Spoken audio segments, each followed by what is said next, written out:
This video is part 2 of simple comparative experiments. Experimental designs. So here we have the first one. So it's a completely randomized design. It's an experimental units are assigned at random to treatments, or treatments are assigned at random to the trials. So for example, we have our experimental units, and we're randomly going to assign to either treatment A or treatment B. From there, we'll measure our responses for A and measure our responses for B. Then we'll come back and compare those treatments. Let's look at two examples of completely randomized experiments. So example 1. A farm product manufacturer wants to determine if the yield of a crop is different when the soil is treated with 3 different types of fertilizers. 15 similar plots of land are planted with the same type of seed, but are fertilized differently. At the end of the growing season, the mean yield from the sample plots is compared. So what would be our experimental units here? What are we doing the experiments on or to?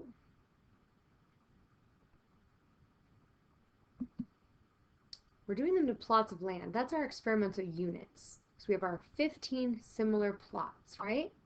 So what about the factors? What are we changing from these plots? It's the types of fertilizer. What is our response variable? What are we going to be measuring? The yield of the crop. Now, how many treatments are there going to be? 3, because we have 3 different types of fertilizer.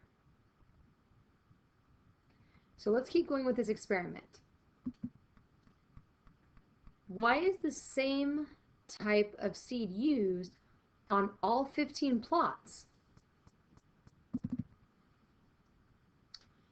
It's because it is part of the controls in the experiment.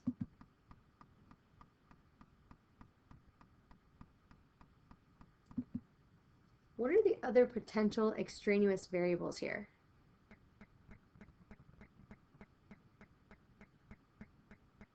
How about the type of soil or the amount of water? Something along those lines, right? Sunlight. Does this experiment have a placebo? I'm going to explain that. The answer here is no. A placebo isn't needed in this experiment. One would just compare the 3 different types of fertilizer. Let's look at our second experiment. So example 2. A consumer group wants to test cake pans to see which works the best, which bakes evenly. It will test aluminum, glass, and plastic pans in both gas and electric stoves. There are 30 boxes of cake mix to use for this experiment. So what would be our experiment units?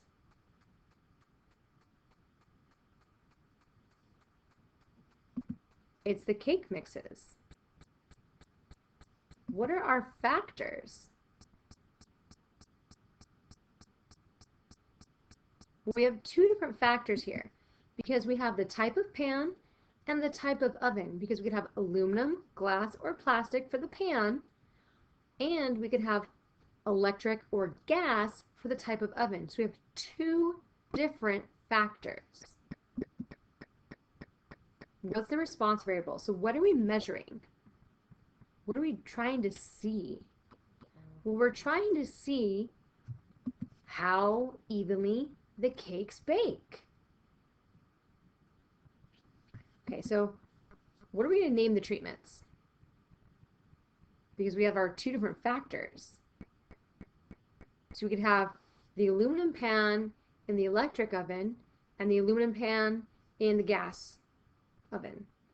And then just keep going from there. So aluminum pan in the electric oven, aluminum pan in the gas oven, glass pan in the electric oven, glass pan in the gas oven, plastic pan in the electric oven, and plastic pan in the gas oven. So let's keep going with this cake example. So we're going to describe how to randomly assign the cake mixes to the treatments so that there is an even number in each treatment. So we're going to begin by numbering the boxes of cake mix from 1 to 30. We're going to write the numbers 1 to 30 on identical slips of paper and place it into a hat. We're going to mix it really well. We're going to randomly select 6 numbers from the hat and assign those boxes to the treatment of the aluminum pan in the electric oven. Then we're going to randomly select 6 more numbers and assign those boxes to the treatment in the aluminum pan in the gas oven. And we're going to continue this process, randomly assigning 6 boxes to each treatment: glass pan in the electric oven, glass pan in the gas oven, plastic pan in the electric oven, plastic pan in the gas oven, till they're all gone. Now, this is just one way that you could perform this randomization. You could also roll a die for each box. So if we roll a 1, we can assign the box to the first treatment, so aluminum pan in electric oven. If we roll a 2, we assign the box to the second treatment, and so on. But you have, like, this only works with the dice if the boxes are put in random order first. Because if not, you could be putting other biases in there. Like you could have a damaged box and go, oh, I want that one to go last, or I want that one to go first, or things like that. So let's talk about a different experimental design. So another one we have is what we call a randomized block. Here, units are blocked into groups, homogeneous groups, and then randomly assigned to treatments. So we have our experimental units.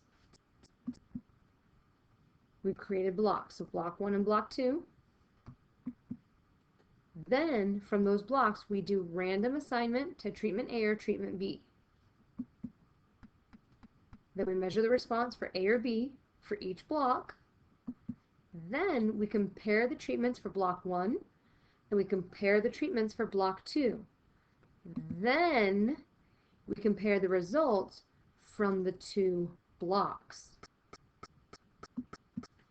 Units should be blocked on a variable that affects the response.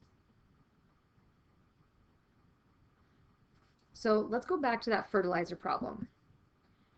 So a farm product manufacturer wants to determine if the yield of a crop is different when the soil is treated with 2 different types of fertilizers this time. There will be 20 plots of land, so 10 plots are along a river and 10 plots are away from the river. And they're replanted with the same type of seed, but are fertilized differently. At the end of the growing season, the mean yield from the sample plots is compared. So can the experimenter directly control the types of soil in the different plots of land? The answer is no. They must use the plots that are available. So what can be done to account for this variable?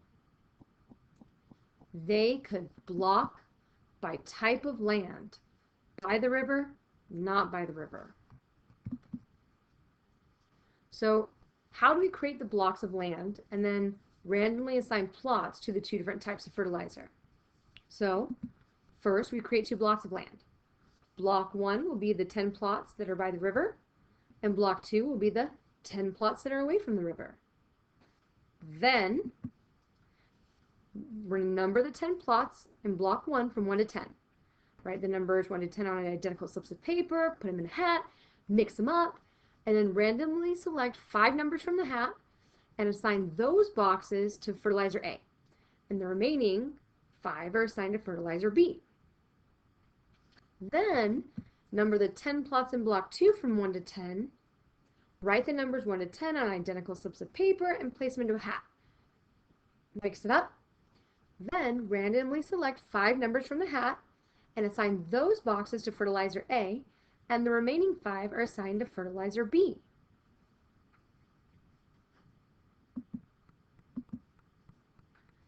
So here's the third type of experimental design.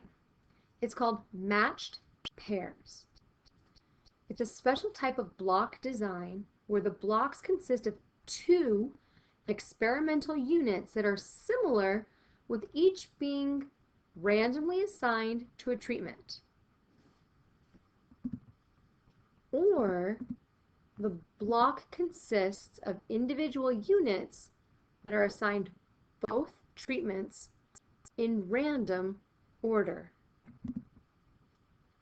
So let's look at this. So 2 new word processing programs are to be compared by measuring the speed with which a standard task can be completed. So 100 volunteers will perform the same task on each of the programs in random order, and their speeds will be measured. So here, each block consists of an individual who will do both treatments. So the question becomes, how could we determine which program the volunteers use first? And we could flip a coin, we could use random numbers like, even or odd, things like that. Okay?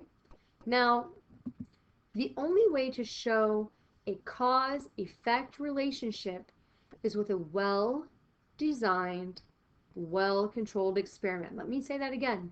The only way to show a cause-effect relationship is with a well-designed, well-controlled experiment.